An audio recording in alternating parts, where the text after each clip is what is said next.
Hey everyone, this is an in-depth freezing field video. Freezing field is apparently a simple to understand skill. There are some explosions that deal damage randomly in a radius. How does it work exactly? Basically, there are two concentric circles inside the huge AoE effect circle that can't have explosions spawning inside them.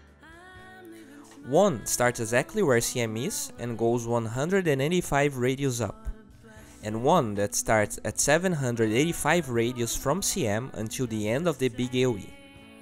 That doesn't mean that when you're inside one of these circles you won't take damage, because the explosion radius is rather big, 300.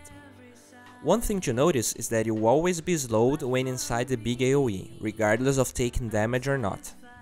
The way the explosions work is, the circle is divided in 4 quadrants. 2 explosions can never happen in the same quadrant twice in a row, and every 4th explosion will always happen in the same quadrant. Besides, each explosion can spawn within a 195 to 785 away from Maiden. Well, one would expect that the damage, at least inside the damage radius, would be pretty constant. By doing some tests, I could measure how the damage varies with radius, and the results are not exactly what I expected. The tests were pretty simple.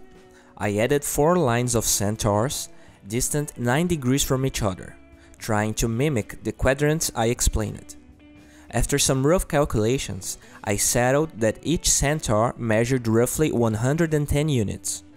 By ulting several times and recording the damage done on each centaur, I could calculate the average damage for each radius. What I found out: the damage is always bigger at point blank range. After that, there is a roughly 330 radius circle around the first circle, where the damage is constant but on average 12% smaller than point blank range. After that, the damage decreases very rapidly. At 770 range from Crystal Maiden, a point where explosions still spawn, the damage is on average 230% smaller than point blank range.